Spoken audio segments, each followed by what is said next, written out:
Your brain is physically shrinking right now, and most people have no idea it's happening. Here is what is even more disturbing.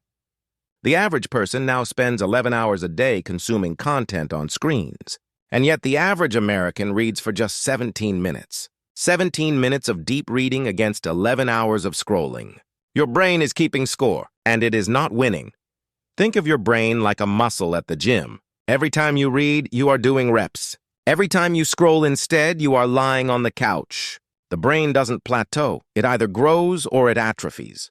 There is no neutral. Picture this physically. Every page you read is a bicep curl for your prefrontal cortex, the part of your brain responsible for focus, decision-making, and impulse control. Every reel you mindlessly swipe through is like leaving that same muscle on a chair for weeks. It does not stay the same size. It shrinks.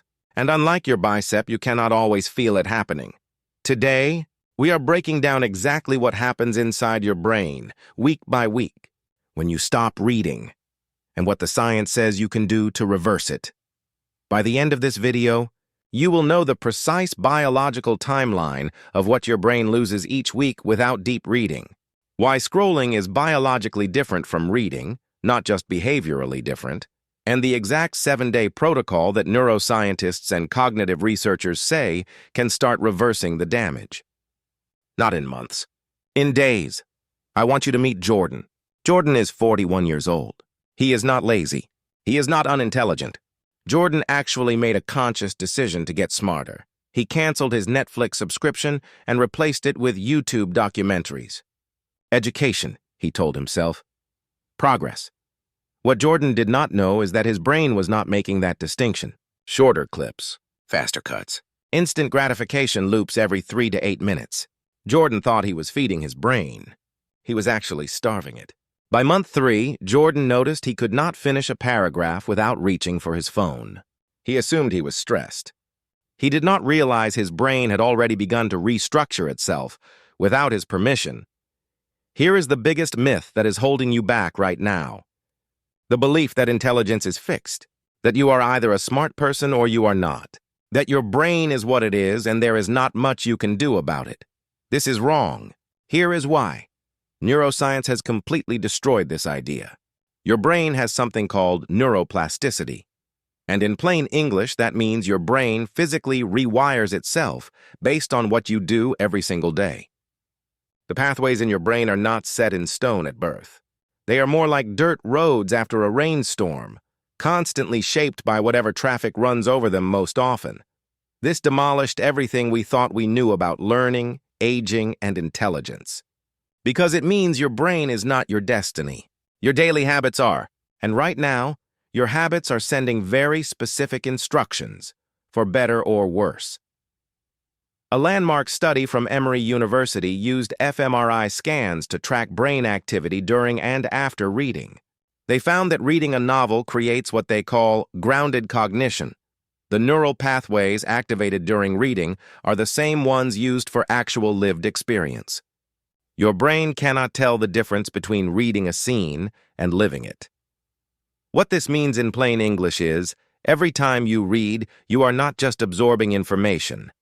You are actually practicing being a human, building the neural circuits for empathy, memory, and executive decision-making as if those events were happening to you in real life. And this is not a one-off finding. Researchers at the University of Sussex conducted separate studies on reading and stress response, discovering that just 6 minutes of deep reading reduced physiological stress markers by 68%, more than listening to music, more than taking a walk. 2 different institutions, 2 different methodologies converging on the same truth. Reading is not passive. It is one of the most cognitively demanding and biologically nourishing activities your brain can perform. Our ancestors who could process complex narratives, who could remember stories, patterns, and cause and effect, survived. The ability to read and interpret dense information is an evolutionary advantage your brain is literally built for. For hundreds of thousands of years, the human brain was rewarded for sustained, deep, sequential thinking. That is the cognitive environment your neurons evolved to thrive inside. The problem is that the modern attention economy was built in the last 15 years. and your ancient brain has not had time to adapt. It is running a 300,000-year-old operating system inside a world designed to exploit every one of its vulnerabilities. Your body is not broken. It is operating perfectly for a world that no longer exists. That mismatch is exactly what is silently reshaping your brain right now. And the timeline of that reshaping is something most people never see. But here is what neuroscientists discovered that almost nobody is talking about. It is not just what reading does to your brain. It is what not reading does. And the timeline is terrifying, because it is not about years. It is not even about months. Measurable changes begin happening inside your brain within the first 7 days of stopping deep reading. 7 days. Less time than it takes to break a bad habit. Here is exactly what that looks like. Week 1. Your prefrontal cortex, think of this as your brain's CEO, the region that handles focus, planning, and resisting impulses, starts to receive significantly less stimulation. When you read, your prefrontal cortex is doing heavy cognitive lifting.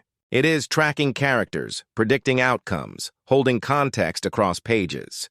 When you replace that with short-form content, that CEO suddenly has nothing to do.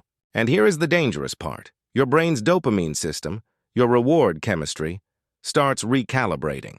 It begins favoring short, fast reward cycles, a like, a punchline, a thumbnail. The biological baseline for satisfaction starts to shift. Researchers comparing fMRI scans of consistent readers versus non-readers have found statistically significant differences in prefrontal gray matter density within weeks of changing behavior. Week 2. Your brain's default mode network, the system that activates when you are not focused on an external task, and which is responsible for imagination, self-reflection, and creative problem-solving, it starts to restructure. Normally, deep reading in the quiet after it gives your default mode network a rich workout. Remove that, and the network starts optimizing for shallow processing instead. Simultaneously, vocabulary retention begins measurably declining. Not your ability to understand words, your spontaneous recall of them. That subtle moment where you are speaking and the word you want floats just out of reach. That is week 2 cognitive change in action. And your boredom resistance threshold starts to drop. The minimum stimulation your brain needs to feel engaged begins to climb. Tasks that used to feel manageable now feel intolerable. Week 3. This is the one that surprises people the most. Your empathy circuits show measurable reduction, not because you have become a worse person, but because narrative fiction, reading about other people's lives, experiences, and inner worlds, is the primary driver of what psychologists call theory of mind. That is your brain's ability to model what other people are thinking and feeling. Researchers at the New School in New York found that reading literary fiction specifically activates the same neural circuits associated with social cognition and emotional intelligence. Remove that input and those circuits get quieter. People around you may notice before you do. Week 4 and beyond. Working memory, your brain's ability to hold and manipulate information in real time, shows measurable decline. This is the cognitive tool you use when you do maths in your head, follow a complex conversation, or hold an argument together across multiple points. And here is the thing about Jordan. By week 4, he was not just struggling to read. He was struggling to think at the level he used to. The good news, and this matters enormously, is that the reversal is faster than the decline.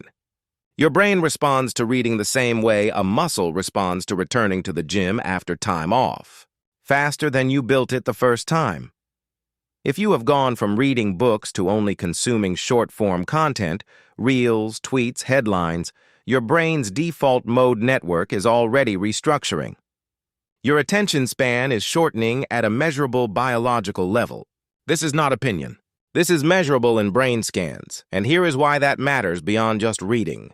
Your attention span is not a reading skill. It is a life skill. It is your ability to sit with a hard problem long enough to solve it, to hold a conversation without mentally drifting, to follow a plan across days and weeks without abandoning it. When your attention shrinks, everything downstream of attention shrinks with it. Your patience, your creativity, your relationships, your ability to do hard things. But here is the difference between people who let this information live in a YouTube video and people who actually change their biology. They act on it right now with a specific system. This is the brain reading reset protocol. 7 days. No gym membership required. No supplements. Just a system. Days 1 through 3. Start with 10 minutes of a physical book before bed. Not your phone. Not a Kindle with notifications on. A physical book. In your hands. In a quiet room. Your brain needs to relearn what sustained single-focus attention feels like. 10 minutes sounds trivial. It is not. At this stage, 10 minutes of real deep reading is doing more neurological work than an hour of scrolling. No phone in your hand. No screen nearby. Give your prefrontal cortex the silence it has been starved of. Days 4 through 7. Increase to 20 minutes. And this time, after each session, open a notes app and write one sentence about what you just read. Just one sentence. What happened, what you felt, what you noticed. This activates the memory consolidation process in your hippocampus and forces your brain to process what it absorbed at a deeper level. Tracking is not about productivity. It is about neurological depth. Week 2. Add one nonfiction chapter per day. Alternate between fiction and nonfiction if you prefer. Your brain benefits from both in different ways. After each chapter, highlight or note one key idea that genuinely surprised you. Surprise is a neurological signal that new learning is occurring. Chase it deliberately. Weeks 3 and 4. Aim for one full book per month at minimum. Join a reading challenge community, a subreddit, a Goodreads group, a WhatsApp thread with friends. The social accountability layer activates your brain's social reward circuits in support of the habit rather than against it. You are not just building a reading habit. You are rebuilding your brain's architecture. You are not someone with a short attention span. You are someone whose attention has been stolen, and now you know how to take it back. The difference between people who watch this video and people who change their biology is a single decision made in the next 24 hours. Start with 10 minutes tonight. If this changed how you see your brain and your daily habits, subscribe. Because what we cover next week will challenge something even more fundamental about how you think your body works.